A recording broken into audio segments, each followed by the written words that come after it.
fans, welcome to another edition of The Lap Down. I am your host, Greg Farmer, and with me tonight is Ryan, JP, Jayme, who is currently on an airplane, and making his Lap Down debut tonight is Alex. How are we doing tonight, guys?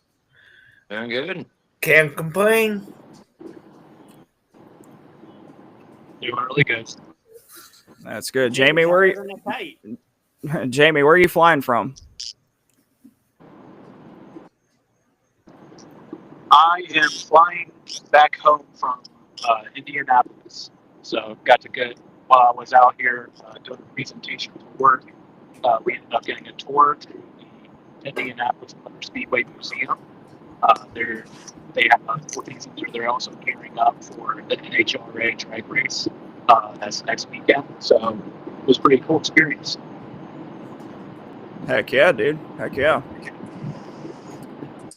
So before we get started, as always, a big shout out and thank you to Will and the Alkali Project for the intro and outro music on the show.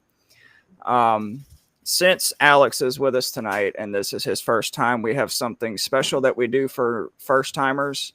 Alex, please tell us where you're from, how you got into racing, and who your favorite driver is. So I'm from Maryland, and I got into racing by just occasionally watching some NASCAR races on Sundays, and my favorite driver is on my shirt. My boy Kyle Larson, number 5.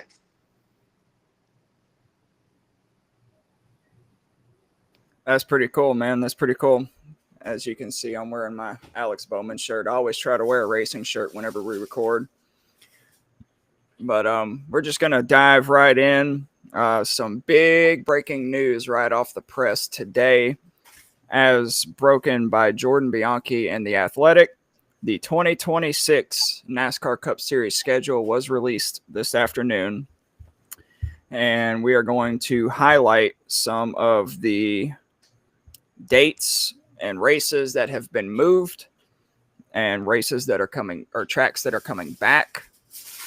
Most notably, we are going to start with Dover being the All-Star race on May the 17th. They lose their points race date and move to the All-Star race, which opens up North Wilkesboro on July 19th, getting a points race. And we will start on our thoughts on that with Ryan. I mean, I've said this ever since we first heard the rumor like a week ago that they were talking with Dover about a potential All-Star race. The All-Star race has been a nighttime tradition for decades, and now all of a sudden we're going to try and do that at a track that has no lights? I mean, it's either going to be a Sunday afternoon show and just going to look somewhat average because Dover is at its best when you have a long green flag run to build up rubber, and that's not exactly what the All-Star race is. Not to mention, I feel like if you were going to have it somewhere, I honestly would probably nominate either moving Martinsville or Bristol to the All-Star race date. Martinsville would probably be better, so you work on different packages for potential short flat ovals.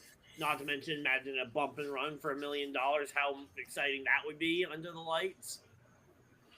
Yeah, Bristol, we could go back there as well just to get the spring Bristol date off the calendar, because honestly that has been a lackluster event for a while, and Bristol could probably, especially if the night race this year underwhelmed, could probably do with going down to one race at least for a year or two to build back up hype for the spring Bristol race while we figure out what to do with this car.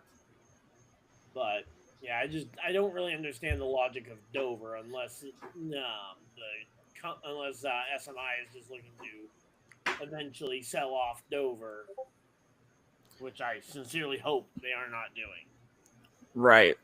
I'm a fan of what our friend Brandon said in the chat when this rumor started going around a few days ago, is just take the All-Star race back to Charlotte and make the 10 Days of Thunder a thing again.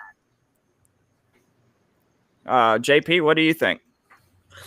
So I have mixed emotions about this, okay? So I'm with Ryan. Why did they pick Dover? Uh, you know, I have to bite my tongue because of some relationships I have in the sport. But uh, I mean, by all means, tell tell us why you think Dover's going to be a good show. I'm with Ryan. The All Star race has always been a night race, and it's always been, for the most part, very entertaining. Is Dover going to bring that entertainment? I guess we'll have to wait and see. I mean, it's possible. They could, like, no details for each race and times and stuff haven't been released yet, just the schedule. But I'm willing to bet, they're going to do something like they've done in the past, is bring out some sort of like stupid like gimmick rules and all that good stuff. Like you run 20 laps and then there's a caution, and then you'll run 50 laps and you got to have like this set of tires on or something like that. I don't know. And I did see on Twitter someone who, like Jayme or whoever goes to Dover quite a bit, say something about maybe they still do a night race and they bring in some sort of like temporary lighting system to, I guess, put the track under lights, if you will. But I don't know how that is actually feasible. The only time I've ever seen temporary lighting at a NASCAR track would have been the Charlotte Roval Xfinity race when they had the tropical storm moving through and the race went into the nighttime and they just lit up the infield. I can say personally, the only time I've ever seen temporary lighting at a track was my local dirt track. They installed a new LED lighting system, and they had a massive power outage in the area, and they brought in temporary lights in the infield and lit the track up so the cars could keep racing because they were on a time limit.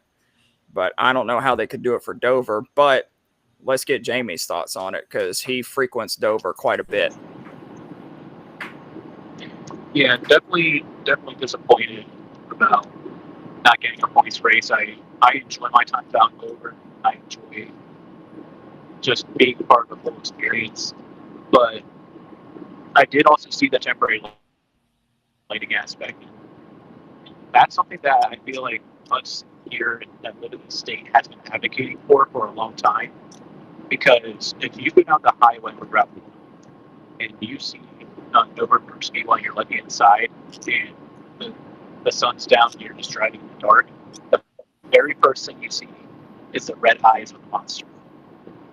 And it is a very cool sight to see. They've also done their own drive-through that actually takes you in and around the track. So I can see where they can potentially put these temporary lights. And if it's going to be a night race at Dover, we're probably talking about something that is going to be one of the biggest attractions in racing. Like, that place is going to be jam-packed because it's never been seen before. But if it's not, then Ryan, I don't like the fact that it's an all-star racer today. I hate gimmicks that get added into the all-star race. I didn't even care for this most recent all-star race because of the gimmick that they did with the random caution at one time. And I don't know. I just hope the portable lights thing is true. So if that's the case, that's going to be a big for the whole race. Yeah, I agree. Alex, what about you? I feel like we should either make the All-Star weekend go back to Daytona at the third race of Daytona. It's the most iconic track in all of NASCAR, and it has two big races at the beginning of the season and the end of the season. Or put it in the LA Coliseum again, like they did the Busch Classic about a year or two ago, and they opened up in the Coliseum for the first race of the season. I think that's another great track. It's really big, it's really lit, and it's a very popular stadium with not only in football but also in NASCAR and other things like that. And I do agree that a non-lit track is kind of a bad thing to do because obviously we've seen how NASCAR works. The amount of cautions they have, the amount of laps they have. You can't have a non-lit up track, or you have a day race because you could have 25, 30 cautions. We go into the afternoon or even sundown if we have to. So I think we should move the LA Coliseum or put it in Daytona again, have a third race in Daytona before the playoffs start or right after one of the bigger races in the middle of the season. Well, I don't think the All-Star race has ever been at Daytona. I think you're thinking of the Clash. The Clash used to be at Daytona right before the 500.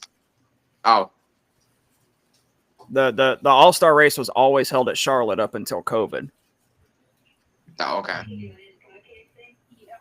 But some of the other notable changes to the schedule. Obviously, we covered the Chicago Street Course not returning in 2026. San Diego is coming in. The street course at the Coronado Naval Base is going to be on June 21st. Atlanta, the summer race moves from the end of June to the middle of July. I hope and pray that that is a night race, because if not, those fans are going to be baking in the sun. But the one that we were hoping for to replace Chicago Street Course has been confirmed. July 5th, Chicagoland is making its return to the NASCAR Cup Series. Now, the last race that we had at Chicagoland was where Alex Bowman got his first career win. And we always called Bowman the track killer because he won at Chicagoland and then it went away, and then he won at Auto Club, and then they were like, okay, well, we're not racing at Auto Club anymore after this next race. So Ryan, what do you? Lost the date after he won there. That is true. So Ryan, what do you think about Chicagoland coming back? I quite like it. I say, especially with the fact that the 1.5 mile package has been so amazing. With these new cars, I think that the more 1.5 miles you can fit onto the schedule organically is great, and I hope that even after the Streets of Chicago come back next year, that maybe Chicagoland can still find a way to fit onto a schedule or into a rotation where it won't be gone nearly as long next time. But yeah, I mean, the fact that the 1.5 mile race so much better now than they did back in 2019, 2020. I'm definitely looking forward to that race. Yeah, me too. JP, what about you? So here's the thing. I am bravo NASCAR. Bravo NASCAR. You know why most of us, I think I stand for everyone here and I say I kind of hate road course racing. But it's becoming a thing of the future of NASCAR. If you're going to watch NASCAR, you gotta deal with it. But when Chicago was announced as a possible return, bravo to NASCAR. And I think it's going to put on a great race, because we all know that famous words, Dylan Argument has etched in our brains from the first time he. Yes, flag up. So, Yep. I hope it was a good move. Jayme, what about you? I mean, I'm definitely excited to see Chicagoland be back. I don't know how I feel about having two races out in Chicago, one being the street course, one being the speedway. Maybe they kind of alternate. I would go a little bit better about that. But I do like the street course. The street course does have a cool vibe to it. But I don't know. I'm in Chicago. I really enjoy that track. I enjoyed the racing, and like you stated earlier, the way these cars are built, the a track like Chicago is only going to look better. It's only going to put on a better race with this type of car, and maybe that could be a resurgence of Bowman, where not only is he the track killer, he's a reviver in track too.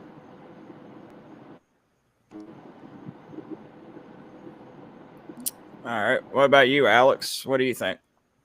I'm not the biggest fan of, obviously roller coasters. I'm not the biggest fan of, but I do think the Chicago one coming back. I do think I agree with Ryan on this one. I do like that it's back. I'm excited to see how the race does work because this is my first time actually going to be able to watch the Chicagoland races. This is my first time hearing about it, so definitely excited to see how it runs. Definitely excited to see how it works.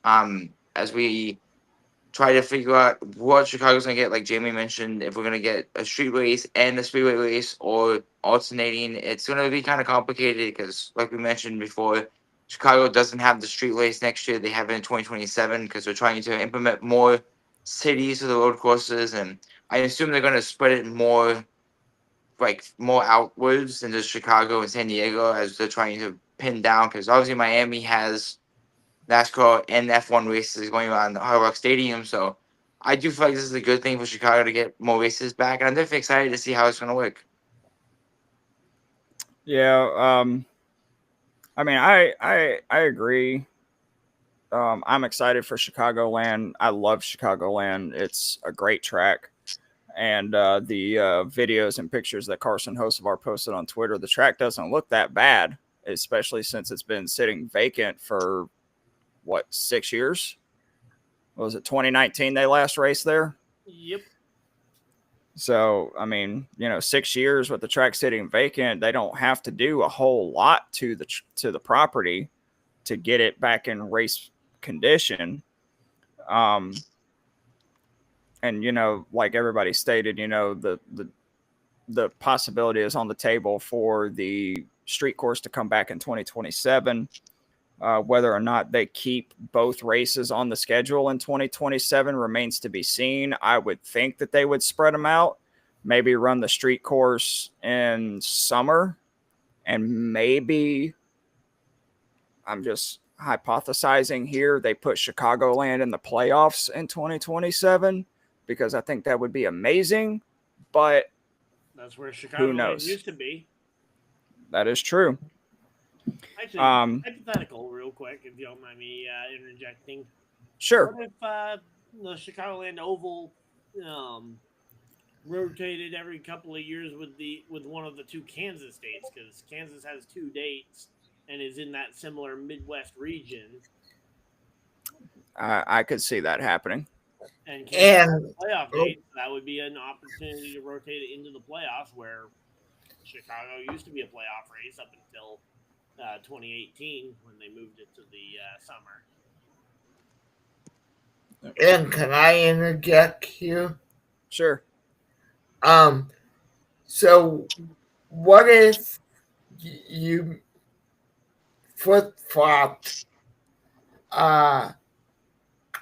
What if they flip-flopped the Daytona fall race, put it in Chicago, and then I could see NASCAR doing this because they're kind of wanting to try new things. Put Daytona as the first round of the playoffs. I'm sorry. Go ahead, Ryan. Yeah, I don't think I'm necessarily following you, and if I am following you, I don't see that being a realistic possibility in the slightest. Yeah, I don't see them. That might be a good idea in theory, but I don't see them putting two super speedways in the playoffs because you have Talladega as that was the Atlanta a couple of years ago. yeah, you have Talladega as the third to last race in the playoffs next year. Oh, yeah. I don't see them putting Daytona in the playoffs. They want Daytona to be the regular season finale because you're going to have 2 to 3 guys vying for a playoff spot. It's going to be absolute chaos, and that's what the fans want. You want chaos. Yeah. Yeah, you always want to end it with that wild card where you never know what is going to happen. You never know who's going to make that final push and be that surprising driver that ends up winning his way into the big dance. That's not something you want to take out. You put into a playoff scenario, you run into the issue that we had with the in-season tournament, where a lot of the heavy hitters got involved in something dumb, and that next thing you know, your whole bracket's messed up. Everything's turned upside down, which is not necessarily a good look when it comes to the playoffs. You don't want your biggest stars behind the 8 ball because you stupid at your plate race right at the very beginning of the rebound from that. But so on the wild card aspects, Drake's excitement. That's why I'm going there this Saturday. Yep. Also, the race kicks off the season, and the second race is Daytona, so it makes sense that we start and end with Daytona before the chaos of the playoffs happens. Of the regular season at Daytona. Yep. Yeah. Also, the other part I didn't really understand is because you said you take Chicago and you flip flop it with Daytona, but Chicago currently is in the summer and likely is only a 1-year thing, and while we wait for the Chicago Street Course to come back. I see. Yeah. So that's where I was a little bit lost as to what the thought process there was as to, okay, were you doing my flip-flopping thing with Kansas and then also flip-flopping with Daytona? Because that would be really weird. Yeah, because looking at the schedule, if you flip-flop Chicagoland and Daytona, you would put Chicagoland as the regular season finale, and you would put Daytona back on July 4th weekend, which the city of Daytona has already said they don't want that race back on the 4th of July weekend because they already have too many people that come down there just for the 4th of July weekend. Oh. So as much as I would love to see it, unfortunately, we are probably never, ever going to see Daytona back on July 4th weekend again. But moving on, a couple of the other notable ones, we were talking about it in our chat earlier today. Watkins Glen gets moved from the summer to late fall or late spring. May the 10th is their date. And I've been reading a lot of stuff on social media about how the weather could be in upstate New York around that time. Ryan, is this a good decision or a bad decision? I think it's shaky at best. I mean, for context, this year on May 9th, the high temperature of the day was 43 degrees, which is incredibly cold for a NASCAR race, and certainly would be sketchy track conditions, which maybe the sketchy track conditions are what they need to take out SVG, but it certainly wouldn't be my first choice of date. Yep, and not to mention Watkins Glen is one of the fastest road courses that NASCAR has, too.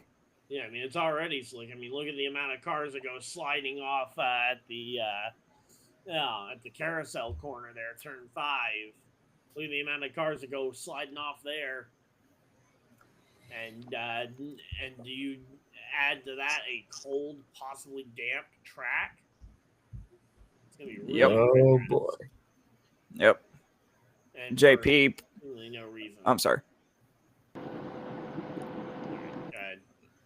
JP, please give your thoughts. So, like Alex was saying, this is my first time hearing about it, but now that Ryan went, I kind of agree with Ryan. It's kind of like them putting Iowa Speedway in late May.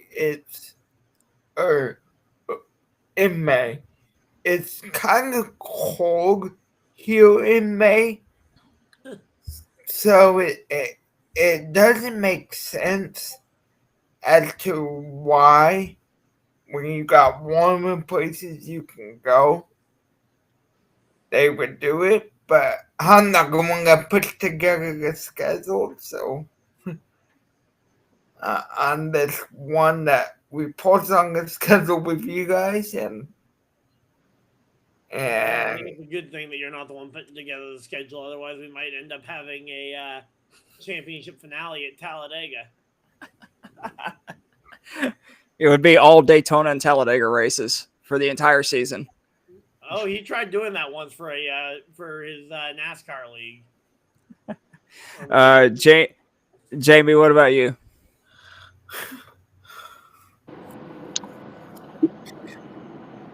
Well, the Glen has always been somewhere that I've always wanted to go and just watch a race. But I'm not trying to stand out there and sit out there and turn into a popsicle waiting for a car to go by every 1 to 2 minutes. And I don't know. I don't like the day placement. I think it's going to be more of rain, like cold weather, cold rain, and it's just going to make for nasty weather for the drivers to drive in. Not quite sure how that would reflect on the presentation that they're trying to get podcasting and excitement of gathering. Ratings aren't necessarily be that high either because in May everyone's gearing up for the screen cleaning. A lot of weddings happen in the early parts of May, so it just seems kind of like a filler date. All right, Alex, what about you? I do agree about the bad weather for it. If we want to race, let's not have it in a cold state that's going to be delayed hours upon hours upon hours because of the rain in the area. And if it snows, then we have to dry the track off, make sure there's not any more. This is a disaster in that when they put that there. I don't know why. Most of the races are in warm states and during the time frame when they're not frigidly cold. And it just seems dumb. I don't know who came up with this in the NASCAR world, but they need to check themselves and check the weather in some of these states in the middle of May and April when it's not too cold, but cold enough that's going to rain probably the entire race. Well, here's the thing. So it's a road course. So it wouldn't necessarily be delayed by rain because they do have rain tires for road courses. But if it is just an absolute deluge of rain like we saw at COTA the first time that the Cup Series went to COTA, then they would probably delay it. If it's raining, but not like too hard, they would probably race. But at the same time, you also have to think about like what everybody's saying, the temperature. Like we're talking, what was it? May the 10th. Down here in Georgia, May the 10th, it's probably going to be about 85 to 90 degrees. Upstate New York, which is near Canada, if I'm not mistaken, it's probably still going to be cold. Again, the temperature at Watkins in the Watkins Glen area on May 9th of this past year, the high temperature of the day was 43 degrees. Right, exactly. My point exactly. Yeah, and so like I've experienced stuff like that. Like if you look at the schedule, February 22nd is Atlanta. It's a crapshoot down here.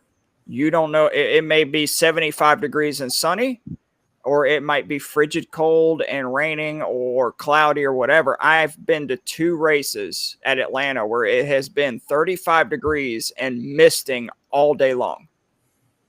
and it was like I stayed, but it was probably the two worst race experiences I've ever had, just because the weather, it was just so cold. Also, at the same time, when you're looking at a road course, the amount of money that they invest in that track, you're not going to get a return on your investment when it comes to ticket sales if it's upstate New York in May.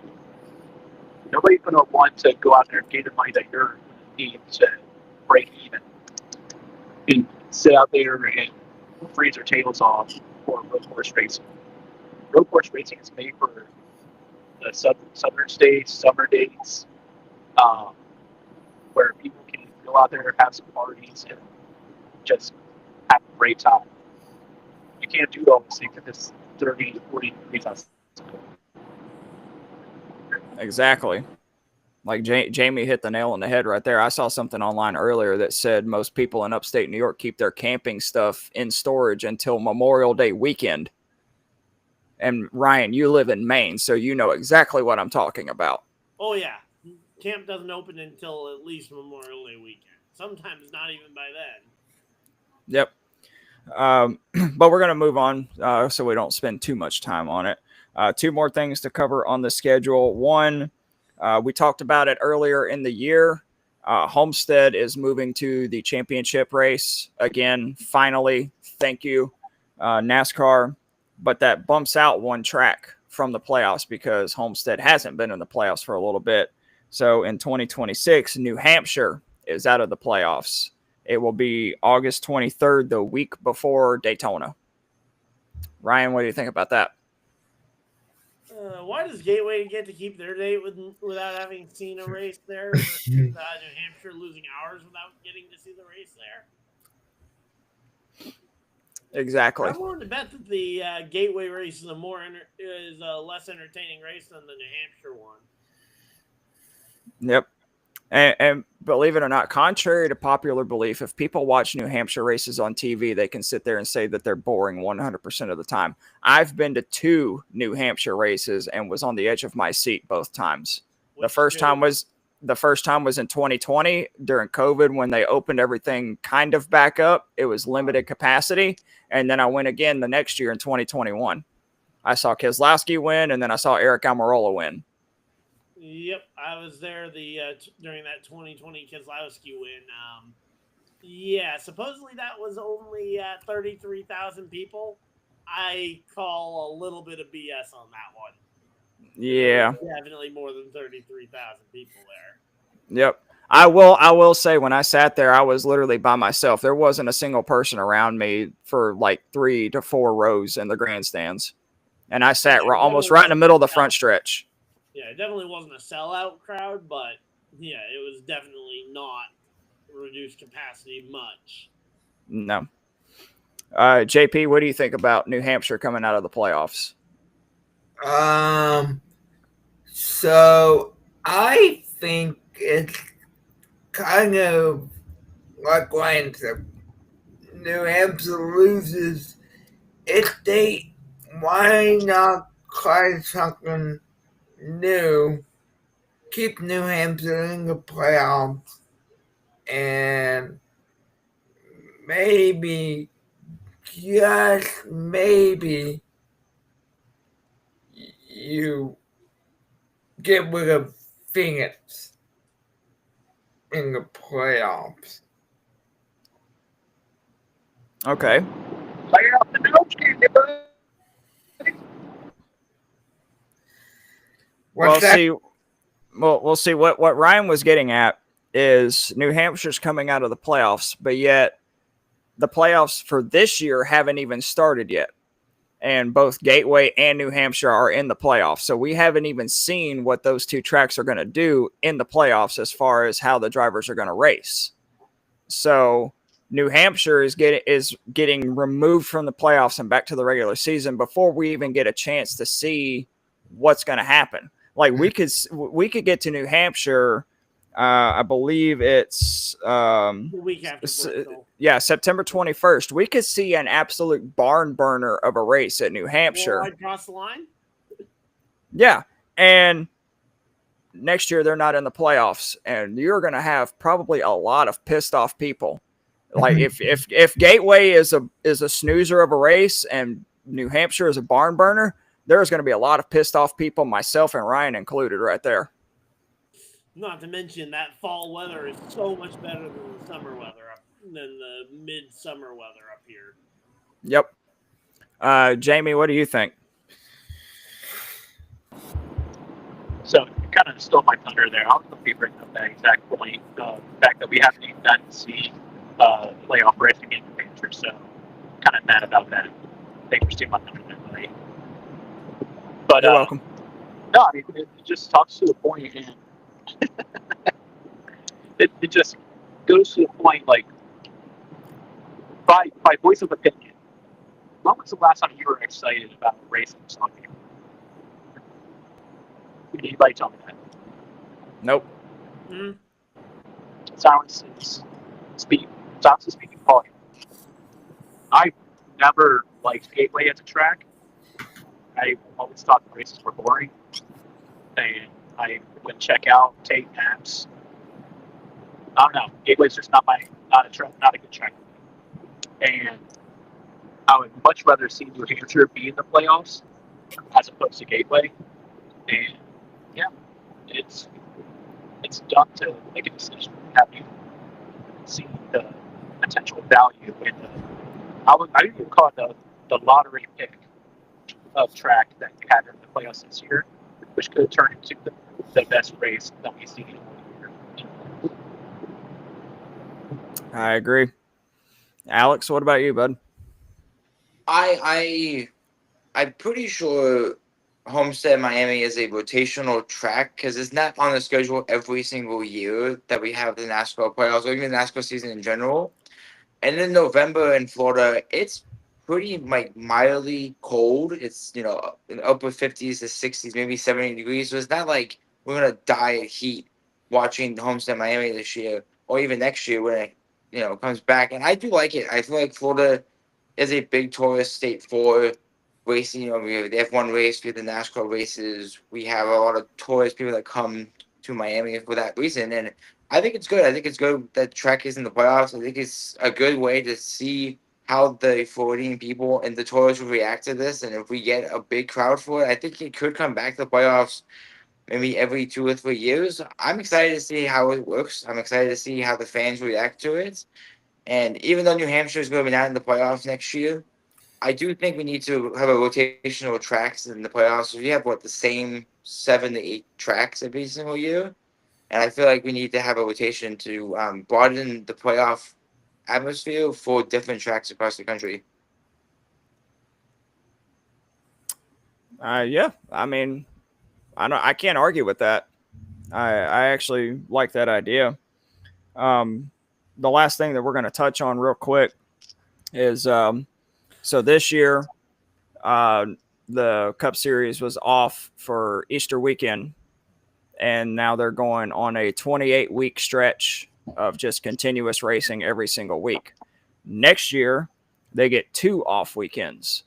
They are off in between Martinsville and Bristol in the spring for Easter, and then they get an off date in the summer in between Indianapolis and Iowa. So they're off on August the 2nd.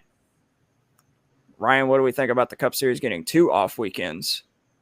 I like it. I think it'll give the teams a chance to have kind of that late summer break right before you have your final 4-race stretch to the playoffs.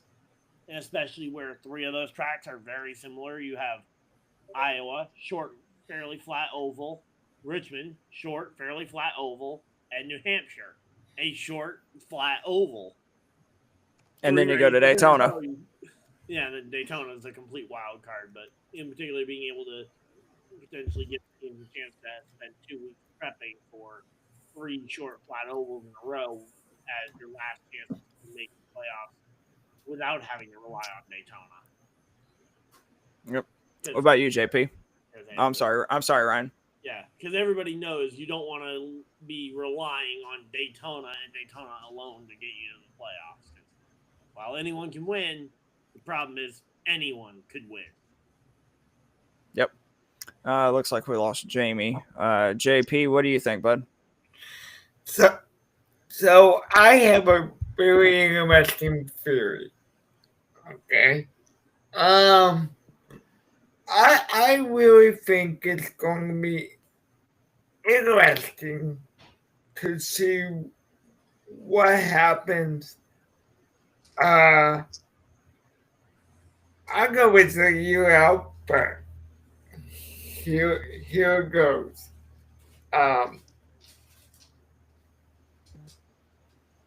Our Bowman will win the first race in New Hampshire, and then the week they come to Iowa will be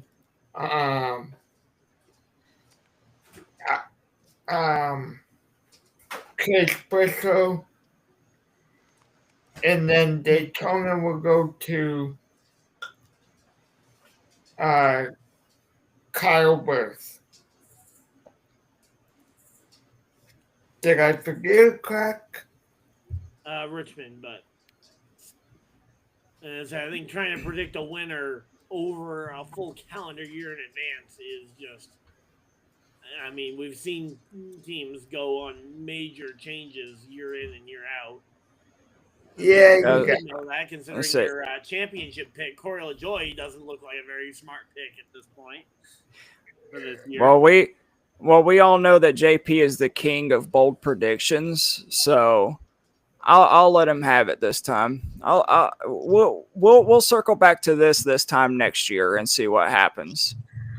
Yep. Jamie's back. Jayme, what do you think about the Cup Series getting 2 off weekends next season?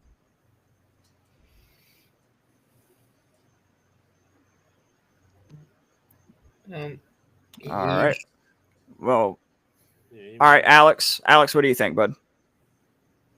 I think I agree with Ryan. I think the break between the Indy 500 and right before the final stretch of races and not relying on Daytona. Hold on. You mean the Brickyard 400? Indy 500 is IndyCar. Oh, my bad. Indy 500 is Memorial Day weekend there, buddy. My bad. Yeah. My bad. But yeah, I do think that the break between that and the big 4 races and the final stretch, and Daytona is a big race, and you can only rely on Daytona, then there's no point, because Daytona is for either, like Greg said earlier, racers that don't already have a spot or are racing for a spot. If you're already in the playoffs, then there's no point at trying to win Daytona because you're already in the playoffs. So it's reliant on teams that are just outside the bubble trying to punch their ticket in with a top 10 finish, top 5 finish, or win Daytona in a whole. So I do think the break is a good thing for them, because a lot of these drivers, they've raced both the Truck Series and NASCAR, because they all had 5 races in between both of them. So most of these drivers race both of these tracks, and it's a big toll on the body. It's a big toll mentally because of how much it takes to prepare for these races, because you're driving 300 miles per hour track on a track that's 200 to 500 laps. 300 miles an hour? What? Oh, 200? What kind of cyclist are you using? Alex, have you been smoking? No, I meant 100 to 200, not 300. I meant that. I got you. I'm sorry. What did I just miss? Alex said that. I'm going 300 miles an hour at Daytona. Oh no. Oh no. Yeah, just stay bear with me now, okay? Yeah. No, you're good. Yeah. I agree with everything that you said except for one thing. The drivers that have already won a race, they're still going to try to win Daytona or any other race leading up to the playoffs, because the more races that you win, the more playoff points you get, and that seeds you higher in the playoff standings, which means you have a better chance of making it to the next round of the playoffs. Like look at SVG. He's got 4 wins, so he's probably going to be seeded second or third in the playoffs, and all he's got to do is finish basically top 20 in the first 3 races of the playoffs, and he'll make it to the next round. So, but, I digress. But Jayme's back with us. Jayme, let's get your thoughts real quick. We're talking about the Cup Series getting 2 off weekends next season. No, I mean, I'm fine with it. The race season is pretty long. Like, in the grand scheme of things, as soon as the Super Bowl is done, we're going right into NASCAR season, which bridges the gap from football season to football season. And they need time off. It's well deserved for them to have those times to be with their families and to just get a break. And then the August date is particularly good because with how that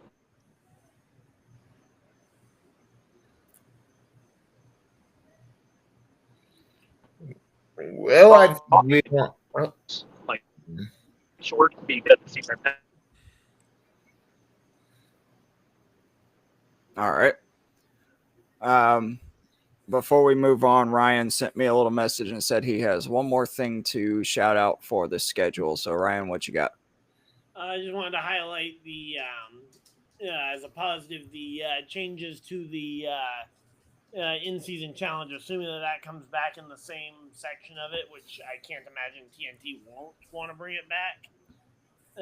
Their section of the season, because I went and mapped it out based on how it was split up this past year.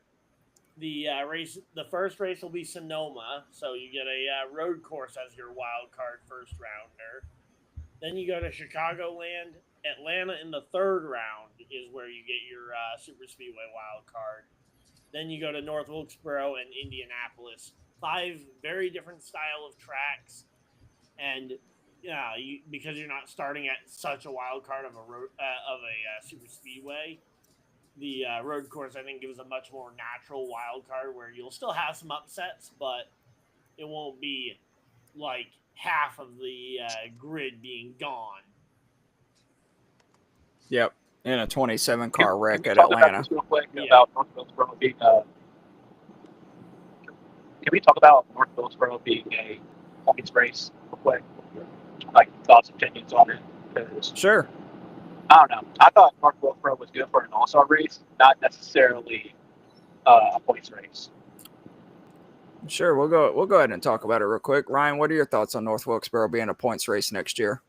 Yeah, I mean, I kind of mentioned it when we talked about the All-Star race a little bit, is that the All-Star race felt like is basically the perfect time to practice and try different aero configurations for the package that needs the improvement the most, which is the short, flat ovals, which North Wilkesboro is one.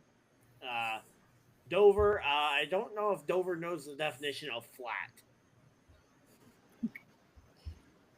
Jayme can probably attest to that one, that Dover doesn't really know what the word flat means. Not.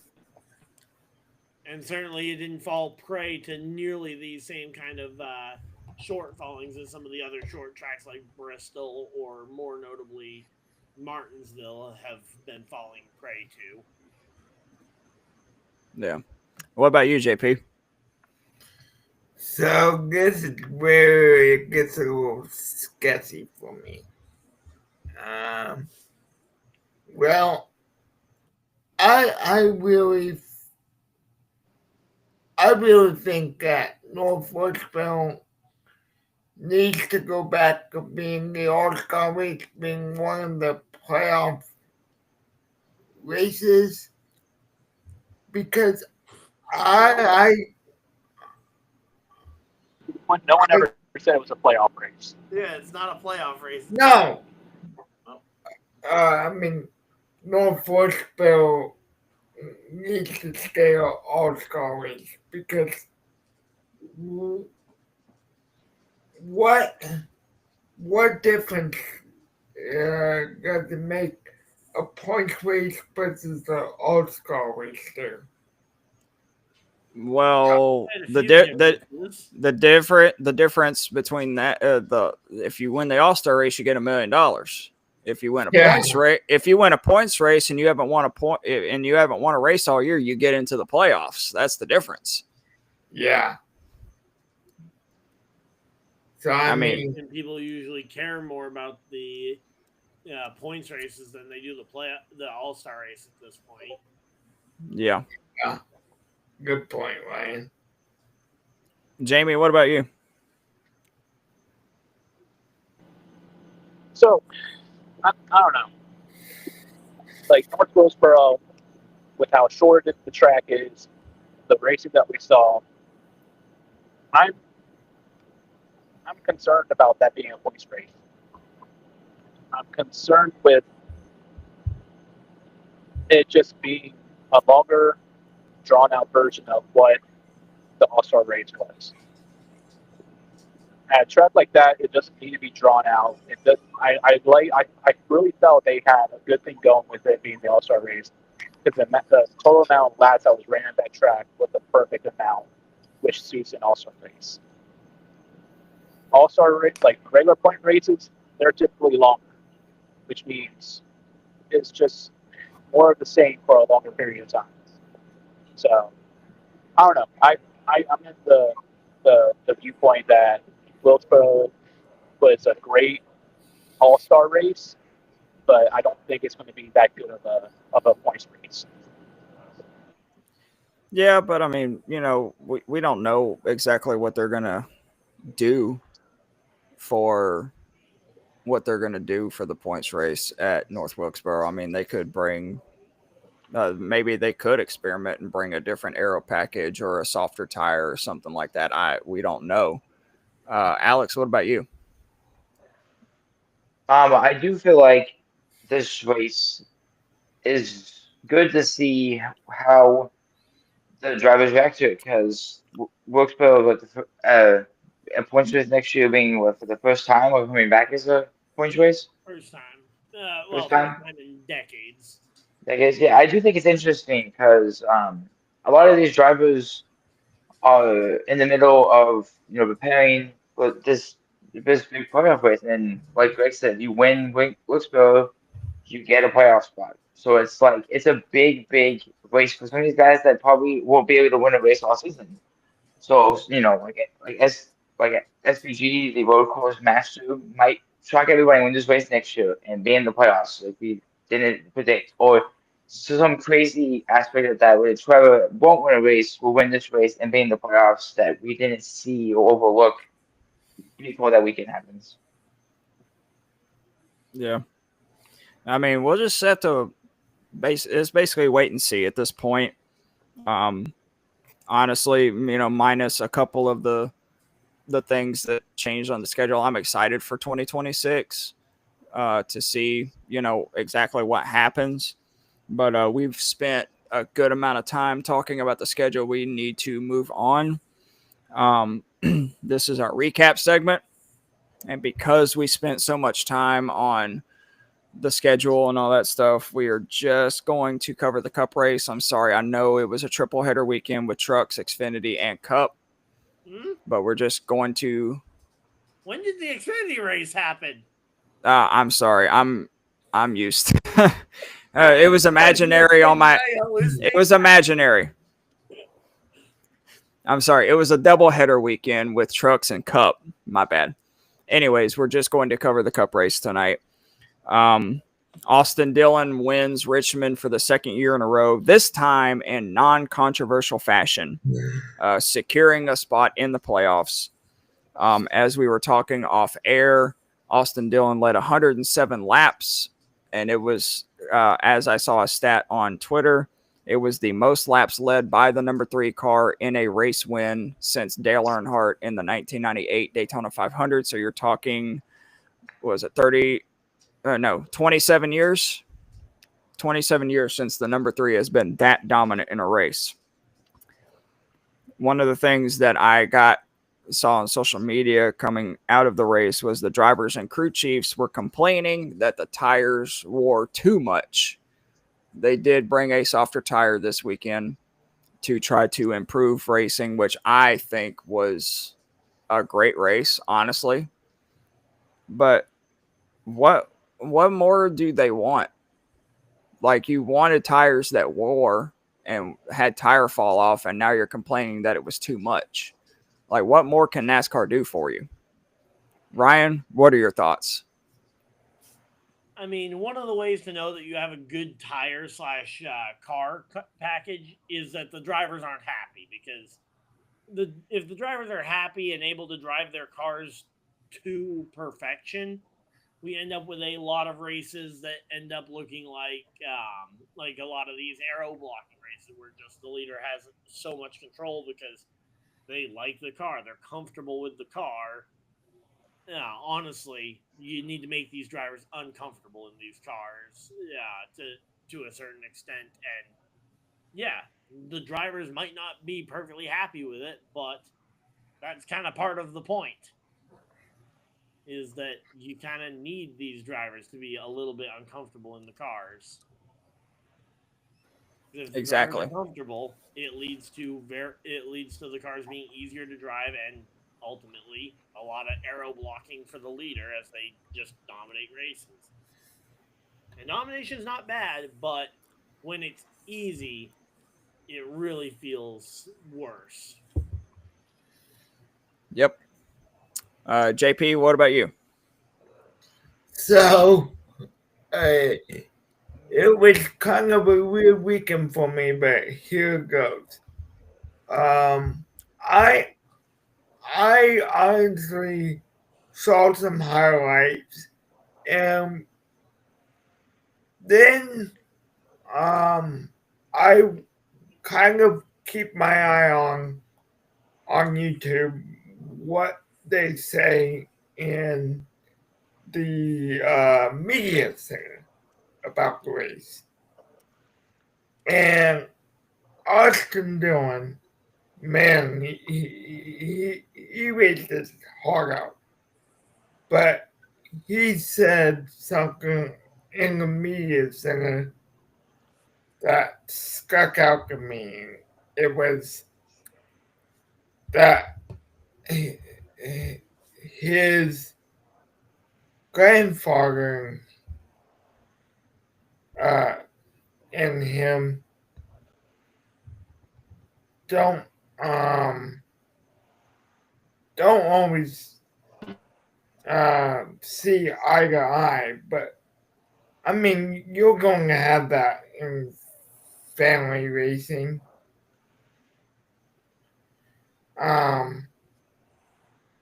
But I mean, another thing I'll say, and then I'll turn it back over to you, Greg, is Austin Dillon finally won a race good. And I'm sorry, Austin, but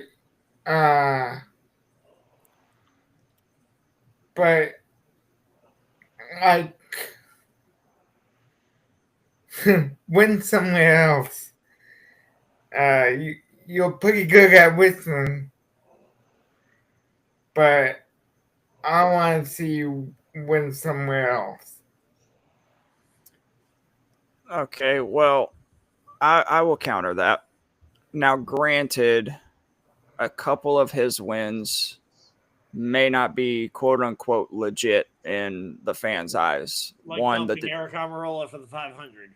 Yes, the Daytona 500, dumping Eric Almirola, and the win last year at Richmond where he dumped both Joey Logano and right-rear Denny Hamlin to win the race. For that one. Yes, but he won the Coke 600 on fuel strategy. I know he didn't lead a lot of laps, but that was a legit win. He saved enough fuel to win the race. A lot of drivers have done that, and it is a legit win. He also won Texas a few years ago and beat out some of the most skilled restarters in the series to win that race. And that race went to, I don't know how many restarts they had at the end of the race, but he was able to hold them off and get the win. So that was okay. So Ryan's holding up 2 fingers. So 2 restarts, and he beat out some of the most skilled people on restarts in that race and was able to get the win in that. But I do, I mean, Richmond might be to Austin Dillon what Dover was to Jimmie Johnson. It's his bread and butter track. Or Homestead to Larson. Exactly. Yeah. But Jayme, what do you think about the race and the tires and stuff that they brought? I enjoyed the race. I enjoyed hearing everybody complaining about the tires. When they're unhappy because not everything's driving perfect, that's what I want to see, because it causes them to be better. And if they're not happy, that means mistakes may happen, which means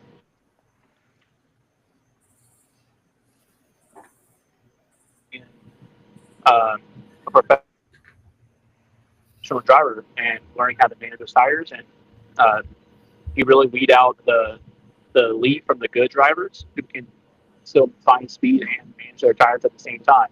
Now, also, like, what is it about Richmond that just seems to be Austin Dillon's like just fits well with his driving style? Is it more? Does it give more of a like dirt track aspect where you can kind of slide through the turns and throttle his way to victory? Or what do you guys think? What's the key to success for Austin Dillon and Richmond? I mean, I honestly don't know, but I mean, you could ask the same question about what was it about Dover that made Jimmie Johnson get 11 wins, or Dale Earnhardt Jr. getting 6 wins at Talladega, or even Dale Earnhardt getting 10 wins at Talladega, or what was it about Martinsville that let Jeff Gordon get 9 wins? So I guess, I mean, some drivers have that one track that fits their driving style.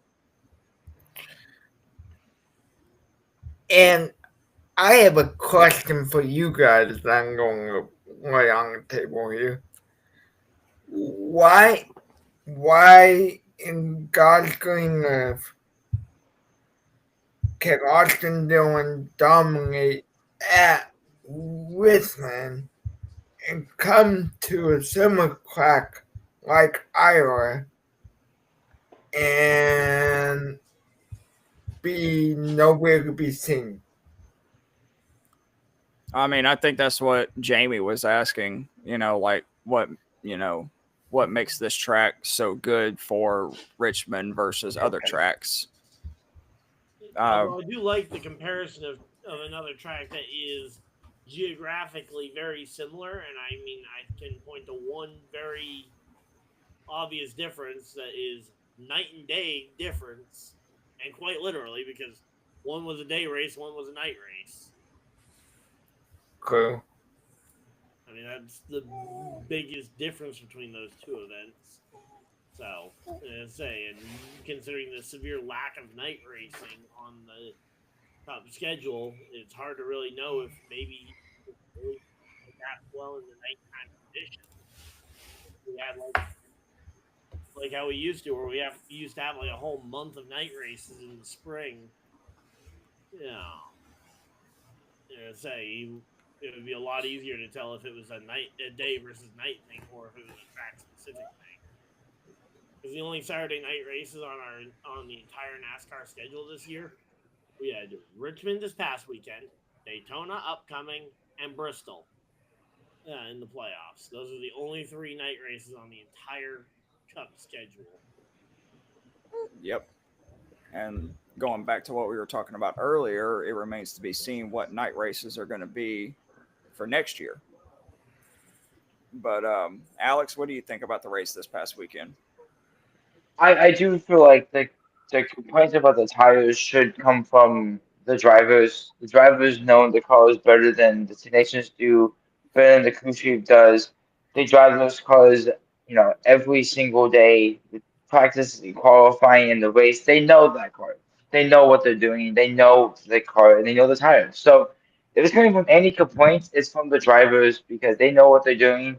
And like Ryan and Greg both said, if they're not happy, they're gonna voice their opinions to the crew chief. Like the tires weren't working for me because they were too soft or too hard or too not full enough or too flat or whatever it is. The tower complaint shouldn't that come from the crew chief or the techs. It should come from the man behind the wheel that's gonna win these races because bad driver equals a bad car, they won't win. Or a bad car, good driver, they still won't win. It's all about the car and how the driver can use the tires. That is 100% true. And, a lot of these drivers came from like the short track scene and all that stuff. So a lot of them know how to manage tires versus other people. But moving on, my daughter is making an appearance. She did not want to go to sleep tonight, apparently. So she's probably going to be with me for the remainder of the show. But moving on, there are 2 spots left in the playoffs after Austin Dillon got his win. He was outside of the playoffs and got in. So there are 2 spots. They are currently being held by Tyler Reddick and Alex Bowman. Tyler Reddick is 89 points above the cut line, while Alex Bowman is 60 points above the cut line. Who do you think, starting with Ryan, who do you think gets a walk-off win at Daytona to make it into the playoffs? And who do you think gets the last 2 spots? All right. Well, first off, I think one thing that needs to be acknowledged is that quite literally there is no path for any other driver to point their way in. If we don't get a new winner, it will be Reddick and Bowman taking the 2 spots. Yeah, because the most amount of points you can make up in a race without winning it is 55. 56 now with the fastest lap point. So if you take that plus the last place point of getting 1 point, the most you can gain on a driver is 55. So Bowman's 60-point gap gives him that coverage. But in terms of the driver who could come up and walk-off win, I mean, look no further than the guy who finished second here 1 year ago, Kyle Busch. And I know it's kind of been the cheesy thing to pick Kyle Busch a lot because at some point he's got to win a race again. But as I say, he was second place here 1 year ago. Yep. And I was at that race too. And let me tell you, I was pulling for Kyle Busch hard on that final restart. As you should. Hey, I've become more of a Kyle Busch fan over the last couple of years. I used to hate him, hate his absolute guts, but he's earned my respect. I like him as a driver now. So kind of weird how many people flip-flopped on him the second he was left Toyota and was back with Chevy. Yep, he probably gained 60% of the NASCAR fan base at that point. I wonder how many more he'd gain if he ran a Red Bud number 8 throwback. Yeah. There'd be some people who would hate him for it, and there'd be a bunch of people who would love it. Who's going next, Greg? JP, what do you think? Okay. Nugget JP for Pigskin. That's probably going to get revisited next week. Alright. So, my bold Pigskin is Daniel Suarez. Okay. So you think Daniel Suarez gets the win. So who do you think gets that last spot in the playoffs between Reddick and Bowman? So, Greg, you're going to hate me for this. But goodbye, Alex Bowman. Hello, Reddick. You can't see it on camera, but I'm telling you, you're number 1. I mean, Reddick does enter with a 30-point advantage over Bowman in terms of the points. I mean, Bowman would have to have a near perfect day behind whoever ends up winning to point his way past. That is true. Reddick. But It's not to say it's mathematically impossible, but 30 points is a lot to make up in a single race. that is true. But let's, before we get to Jayme, let's rewind a little bit. Let's go back to Atlanta. Bowman pushed Chase Elliott to the lead and got him the win. Elliott said in his press conference that he owes Bowman one. If Bowman can stay out of trouble at Daytona, and Elliott too, who's to say that Elliott doesn't push Bowman to the win at Daytona and we get a winner inside the playoffs? Well, I mean, that'd be a big assumption that they both manage to not get piled up in something. That happens a lot around there. That is true, but let me tell you, I will preface this right now. If Bowman does win Saturday night, I will be the most insufferable person in the chat and on the podcast next week. I promise you. I mean, yeah, I would love to see it for Bowman. Yeah, I would too, but I seriously, on a scale from 1 to 10 of that happening,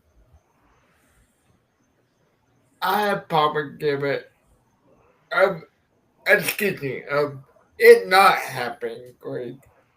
I'd probably give it a 9 3/4. Okay. Again, I'm telling you, you're number one off camera. But moving on, Jayme, I don't know if you heard what we were talking about. We're talking about the last two playoff spots. Who do you think gets the walk-off win at Daytona and the last spots in the playoffs? Come back to me real quick. I'm getting off the plane. Gotcha. Alex, what do you think? I'm going to go out on a crazy limb here and give probably a massive bold prediction. I think Alex Bowman could most likely walk it off Daytona and get the final playoff spot and get in. I feel like he has a good team, he has a good car, he has a fast car, and I think if he can run well on Saturday at Daytona, we can see Bowman finishing top 5 or maybe even taking it home. I do feel like Bowman has a strong competitor and a very sleeper pick to win the tournament, to walk it off. I do think he can get in by winning the 500 this year. The 400. Well, the 400. The 400, yeah. Well, technically, according to the playoff standings, he's in right now by 60 points. We're talking about guys outside of the playoffs, like Chris Buescher or Ryan Preece, Kyle Busch, Ty Gibbs, stuff like that. Oh, that's what I should be talking about instead of Bowman?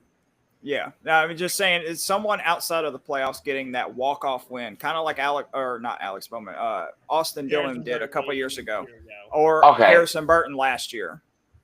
Okay, let me think here. I'm going to say AJ Allmendinger is going to walk it off. A surprising pick, according to Greg. AJ Allmendinger, I think, is going to get it done. I think he's a sleeper. I mean, he has run good this year. He's 18th in the playoff standings, so all he needs is a top 5 finish or even a win to get in. I do feel like people are overlooking Allmendinger for the Daytona. Yeah, he's a must-win. Everybody other than Bowman and Reddick are must-wins. Allmendinger, I can even say Keselowski could also be up there too. Well, Allmendinger and Keselowski are actually 21st and 22nd in the playoff standings right now. But, with the system, if they win, they're in, obviously. Why don't you look at the playoff question, not the driver? I had the wrong list for that. No, you're good. While we wait on Jayme, I'll give my thoughts. There's a lot of good plate racers below the playoffs, below the playoff line. But if I had to pick one to get just that massive walk-off win to get into the playoffs, kind of like Harrison Burton last year, if he can keep all 4 tires on the ground this time around, I'm picking Ryan Preece. By the way, did anyone see the article that was posted by a certain race team about this exact topic I earlier don't. today on Twitter? I don't think so. I don't think so. A certain race team put out a post, and I believe they also posted on their website about why not us, coming from Rick Ware Racing and Cody Ware. Asking why, what is it? We're talking about all these hypotheticals of all these other people winning. Why not them? The 36th guy in the playoff standings I mean, that's what could walk it off Merritt was in Daytona. that same spot a year ago.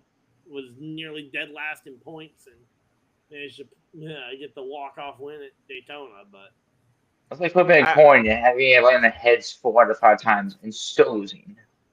I'll guarantee you right now, if Cody Ware wins Daytona and gets into the playoffs, NASCAR will do something about the playoff system next year. I guarantee it. Because you will have so much backlash online about that. It would be absolutely insane. Okay. Who said that? what?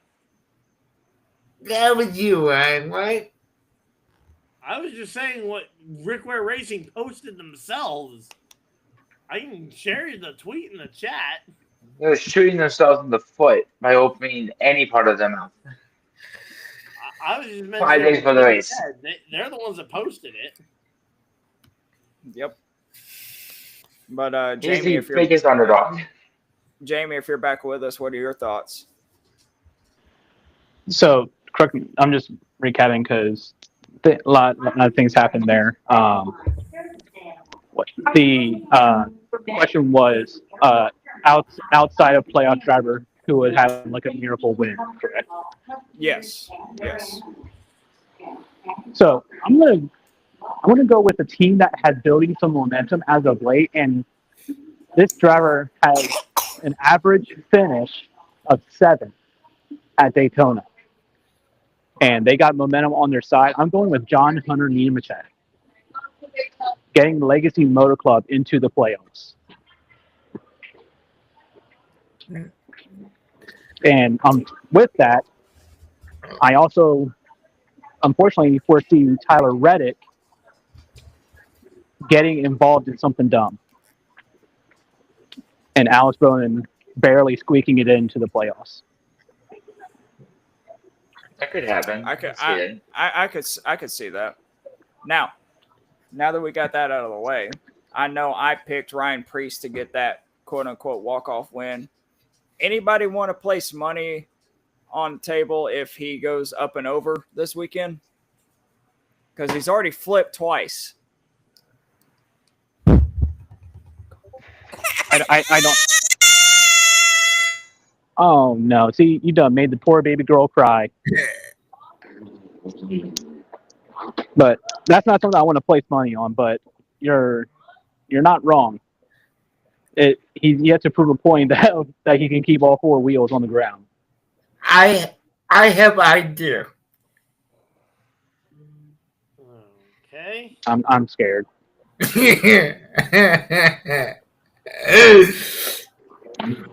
So, great. This idea involves you. Oh boy.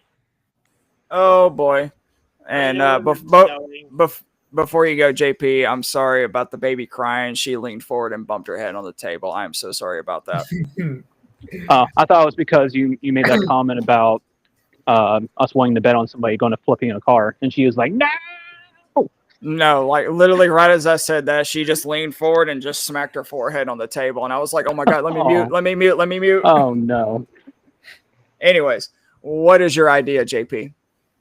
So, why don't we empty this up? Okay? If Ryan Preece flips this weekend, okay? Okay. If he flips this weekend, you have to wear a Case Elliott shirt on the next podcast. He already owes one, so we're not doing that. How about if it happens, JP, you have to do something. Yeah, Okay. I was gonna say it would be kind of hard for me to get Chase Elliott gear for the next podcast, considering we record on Tuesdays and the race is happening Saturday night. I already have to get Chase Elliott gear after I lost the bet with Jayme. Oh, I get no guy. Okay. What do you have, Jamie? I got something for you. Okay.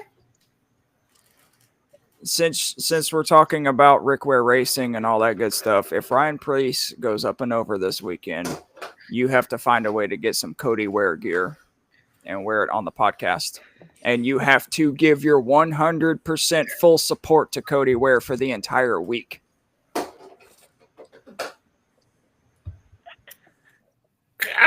Okay.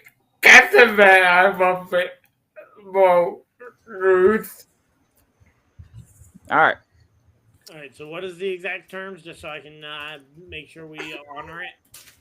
If Cody Ware, or not Cody Ware, if Ryan Preece flips this weekend at Daytona, JP has to find and wear Cody Ware gear on an upcoming podcast before the end of the season, and in the chat and online has to give his full support to Cody Ware for the entire week leading up to the next race. All right. Wait it out. Ink it. All right. We are going to move on because we are way into this now. We are going to give our green flags and black flags. And Alex, I know this is your debut, so I will explain it. And for our listeners out there, green flags is something that you liked during the race weekend. You can have more than one. And black flags is something that you did not like during the race weekend, and you can also have more than one. And as Ryan is giving a visual presentation up there in the corner, we are going to start with Ryan. All right. Well, I think there's a pretty easy green flag for the weekend, which will be which I will just give to the overall racing quality, because for the first time in what feels like quite a while, I feel like most NASCAR fans walked away from that race actually feeling fairly positive overall, and I think it's backed up by the fact that the Jeff Gluck poll was, I think, an 89% positive rate, which is insane for the short tracks this year. It puts it at the second best Richmond poll of all time in his time of doing the poll. The only higher one was the 2016 Carl Edwards win, the bump and run on Kyle Busch. We were going to have some time together, but I guess not.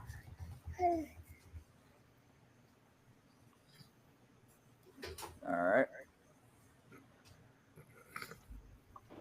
Go ahead, JP. JP, you're next. All right. So, my green flag has to go with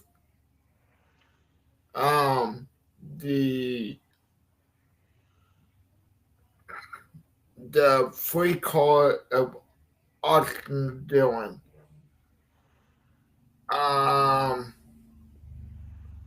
Austin really fought hard for this win. He fought fair. He fought McGirt. So, and then my black flag has to go with the not, believe it or not, sorry Case Elliott, but what were you Case Elliott spotter? Okay. I feel like after watching the replays of the wreck he was involved in, that could have been avoided had his spotter been paying attention. I disagree with that comment. Yeah, Okay. I was gonna say you had was it Kyle Busch who made contact with him? Kyle Busch was bouncing off the wall, so there's really nothing that Chase could have done about that. But I also feel like there was something that Kyle Busch could have done about it. Yeah, that is true. Jayme, what about you? What do you think? Um, my green flag goes out to Corey Heim, getting his 7th win and getting a short track win, especially at a unique track like Richmond. He had to bounce back, and it was a pretty wild finish there. See him kind of become the like almost seemed like he was a dark horse to win that race, because for a lot of the time he was not near the front. And so just seeing this young driver continue to build wins in the truck series and to continue to become a more balanced driver is only going to help him further his career within NASCAR. And I like his like driving style. So I'm excited to see what happens for him for years to come. Black flag. Uh, I got to give it to Kyle Busch. It just looked like he was playing go-karts and was willing to move anybody that was in his way, regardless if it was going to spin him out or not. And like he cooked it in that turn. He turned Briscoe around, and then as he's coming down, like just sideswipes Elliott as well, and just turns him. I don't know. I think it's been a weird year for Rowdy. Black flag to Rowdy Nation. No one's getting lucky so far at all this year. It's been a dry year, but yeah, black flag's going out to Kyle Busch this week. All right. What about you, Alex? My big green flag is going to go to my favorite driver, Kyle Larson. He started 30th in the race and finished top 10. He had a great one. Cars that usually start closer to the back typically have a hard time climbing the ranks and climbing the leaderboard. And Kyle Larson seems to have a good time this year climbing the leaderboard and climbing it in very bad spots. He was almost last starting, and he did it. I do like how he races. He races fast. He does race semi clean outside of Danny Hamlin or Chase Elliott or drivers that purposely try to wreck other people, either on purpose or just by plain accident. But I do think he was a big green flag in this race. And my black flag is probably, I do agree with Jayme. I'm going to go with Kyle Busch. He does race sloppy. He does race aggressive. He does push too aggressively, and sometimes it does cost other drivers. It costs him. And even though he went into the wall or whatever, he still took out multiple drivers. And one of the best drivers, Chase Elliott, in a race that Chase Elliott could have easily won, because Chase Elliott is a good and competitive driver who does have a good time climbing the links and climbing up there to finish in the top 10 or even the top 5. As a Chase Elliott fan, I'm not going to say that he could have easily won that race. I think how the race was going, he could have definitely had a shot because he had those fresh tires on, which means he could have been a little bit more aggressive in the turns to try to make more passes happen. But that track was Austin Dillon's to lose. So it would have made it interesting, but I don't know if Elliott would have been able to get up there and fight for a win. We've also seen dozens of drivers have the same type of thing where they end up colliding with another driver after contacting a multi-car pileup, and it's not like Kyle Busch started that wreck. It's like the number of people I've seen calling out Kyle Busch for causing that one, and I even heard somebody else in the chat mention that Kyle Busch caused the Cody Ware crash as well a few minutes earlier, and I don't remember Kyle Busch being anywhere near that one. No, he wasn't near that one. But I mean, Kyle Busch was part of just the chain reaction, and it ended up, take out Chase Elliott right at the very end of the wreck. But Well, the only problem that I had with the Kyle Busch part with Chase Elliott is Kyle Busch he could have just stayed in that high lane and just kept it going, but he started coming down the track after again past Briscoe. Didn't you have to spend time on pit road though after that wreck fixing the toe? I mean, maybe it's very possible his car wasn't driving straight. It's possible it's just not portrayed on TV that way, so that's the only perception I can give. That's TV's fault for not covering the not finding out things like that, or trying to find things out like that. Yep. All right, so I have 2 green flags. My first green flag goes to Alex. Sorry, my daughter is kicking the table.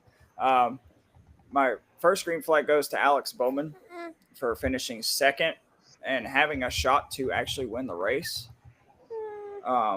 Getting a good points day and all that good stuff. And my second green flag goes to SVG. He matched his career best oval finish with a 14th place finish, dating back to Charlotte in the Coke 600. My black flag goes to Jesse Love in the 33 car for blocking the crap out of Alex Bowman and not allowing him to get past him to get to Austin Dillon. I am almost willing to bet they'll never probably come out and say it, but that was team orders because they're both RCR cars, and he was blocking Alex Bowman to allow Austin Dillon to win that race. Yeah, I also Dillon at that point. My thing about Bowman though is I feel like he was playing his frustrations out at the wrong person.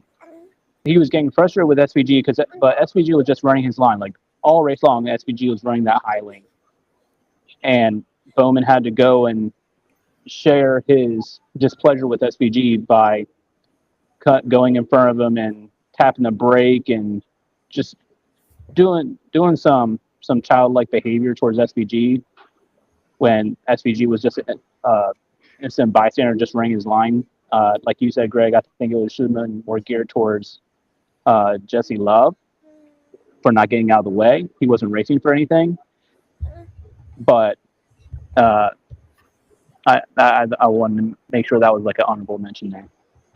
Oh yeah, no, I agree. If you look at the scoreboards or the leaderboard, when if with about 20 to go, Bowman was catching Austin Dillon, and then Jesse Love got by him on fresh tires and started blocking him, and then that's when he started losing time. That's where I was coming from, but we're gonna move on real quick. Like we've been talking about Daytona this weekend, regular season finale. A lot of drivers going to be vying for those final 2 playoff spots.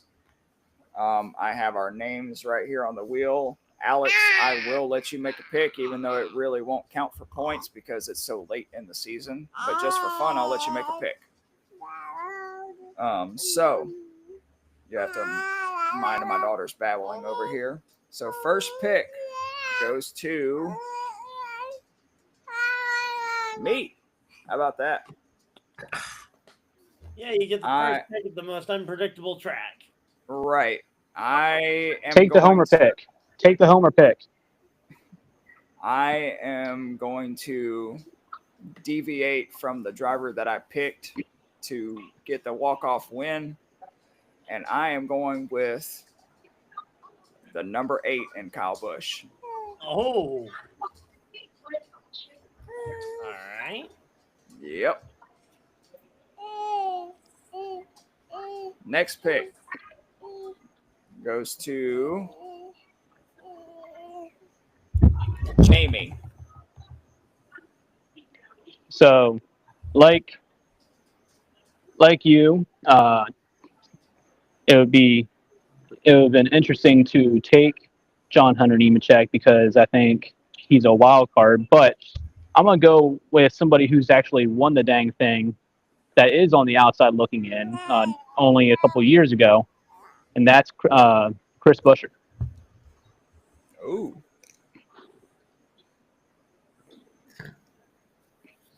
All right. That's a good pick right there. All right, pick number 3 will be Ace. Alex. In my personal opinion, I'm going to go with the one guy who desperately needs to win this race, who's in the first bubble spot in the playoff standings, and that is number 17. I'm going Chris Buescher to book his seat into the playoffs and win Daytona on Saturday. Unfortunately, sir, you have to pick a different driver. Once Yeah, that you driver can't is pick picked, you a can't pick driver. him again. Oh, okay. Yeah, everybody has to take a different driver. Otherwise, everybody would just take SVG at every road race. I wasn't sure if he was picked or not already. I wasn't told that. So, what numbers have been picked? 8 Just and Kyle- 17. Kyle Busch and Chris Buescher. That's the only 2 that have been picked so far. Yeah, Bush and Buescher. I'm gonna go with Ricky Stenhouse Jr. then, the number 47. All right. Not a Ricky bad pick. Reckhouse. All right. Next pick goes to Mr. JP. Poor Ryan. Every week. Whoa! I stand up to honor this guy we have been talking about all podcast long. My body up. Say it with me. The 51 of Cody Bear. Oh, my my goodness. God. Oh my Oh God. my goodness. Let it go on record that this is the first time that Cody Ware has been picked in race picks in the almost 2 years we've been doing this. I guess there's a first for everything, Greg. I guess so. I wish I had my soundboard. I Wow. really do. Wow. All right, Yeah, final so pick. You could have him lay off the nose candy there, buddy. Exactly. Final pick goes to Ryan. All right, so I will not be choosing Cody Ware. JP kind of took my pick there. Not, he wasn't on my draft board. Yeah. I will say this is the one race where I don't mind going later because honestly, it is kind of just like throwing darts at a dartboard. I mean, I could just go ahead and throw out a name, and you know what? Actually, I think that's what I'm gonna do. Give me a second. I'm gonna pull up a spinning wheel with all the drivers Oh, he's going wild card. because. I don't have one saved. Of course not. Okay, well, I guess I'm just gonna have to go ahead and think of one. Let's just go ahead and go. Michael McDowell. Homer pick. Hey, if I have to go with somebody, I might as well go with the fun pick. I think All I think right. that's going to be the next soundbite that I'm going to try and get. Where someone goes, Pick. "Yep, Homer pick." All right. The fact that how much mileage have I got down to this one piece of cardboard? All Let's see if right. you can go all season long. Well, I will get the rest of the picks later this week. Before we close the show out, we are going to do another rousing round of Jayme's trivia. And for those of you who are just now joining us, like Alex or our listeners, Jayme will ask a trivia question about the upcoming race or track. We will give an answer, and if one of us gets it correct, we get a bonus point for our race pick total. If we get it wrong, Jayme gets the bonus point. So, Jayme, what do you have for us tonight? So we're looking at Daytona International Speedway, and what I came up with for tonight is out of the past 16 races that has been held at Daytona, this is including both dates in a single year. What racing team has the best average finish At Daytona. at Daytona? Yeah.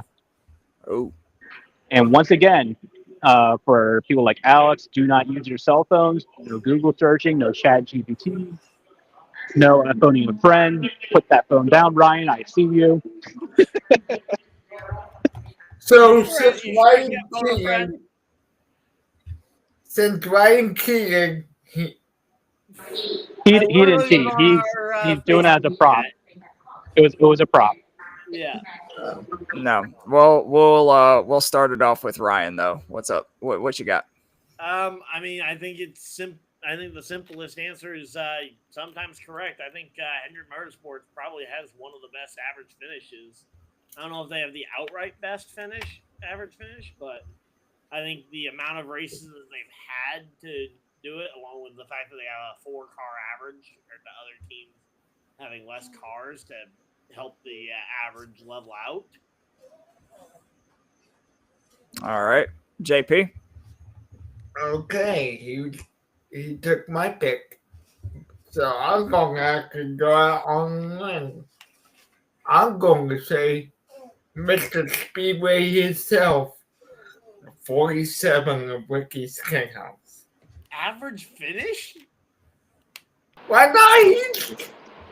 And we're going What by is race team. We're going by the Let's see. team, not the driver. Oh, JP, yeah. What is his nickname? I call him Mr. Speedway. Yeah, his nickname by most of the NASCAR community is Wrecky Spinhouse. He may have some wins at the track, but he has just as many crashes. So, Maybe okay. why I wouldn't pick Logano and Team Penske, although that probably isn't So- a terrible pick. So now that I made up my mind, go get racing. Okay. Alex. I'm going to say Toyota has the best win average at Daytona. What race team? Yeah, not the manufacturer, the actual race team. Race. Oh shoot. Oh geez, I don't know racing off the top of my head. If you say a specific driver, we can probably help you choose the race team that's associated with that driver. I was gonna say Danny Hamlin. And his Okay, so that's racing. Joe Gibbs. So Joe Gibbs. So you're going Joe Gibbs as well. Yeah, Joe Gibbs as well. Yeah. I don't give you All right, any- Greg. Okay. I'm torn between two, but I'm gonna kind of steal JP's. I'm gonna say Hayek Motorsports, formerly known as JTG Racing. Well, Alex was kind of close. It was a Toyota team, but it is not JGR. Don't say it's 2311. It is most definitely 2311. What? Well, when you factor in that Bubba has multiple runner-up finishes at Daytona, it isn't Yep. totally surprising. 2311's average finish is 16.8 as a team. RFK comes in second at 17.1. Legacy Motor Club I probably won't count Legacy Motor Club as of yet. Then it would go Penske, Rick Ware, and Hendrick and Joe Gibbs all in the 18th average position. Wait a minute. Rick Ware Racing is ahead of Hendrick Motorsports. Yes, Rick Ware Racing is at 18.2, but they technically don't count though because they have only had 14 races and not 16. Wow.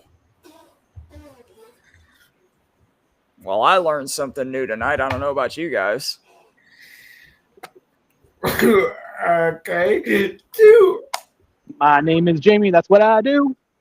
Two bombshells have failed tonight on the podcast. I picked All right. Olivia and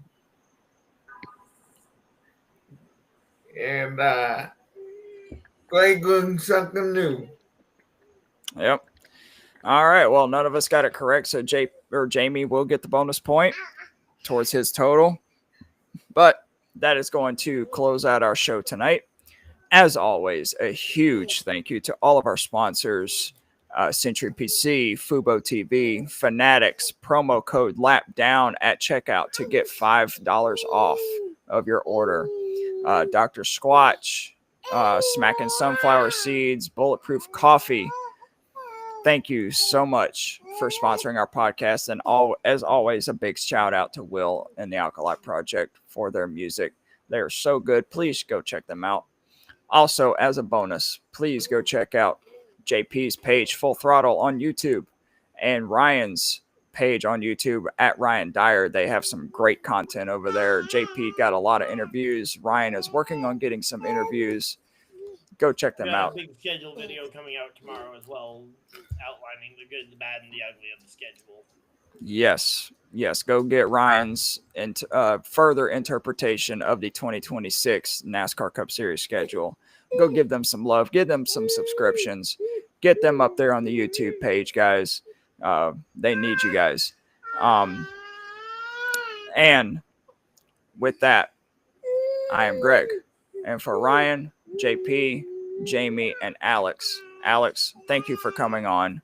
Hope to see you again soon. Please come back. You were great tonight. This has been the Lap Down, and we will see you guys right after Daytona.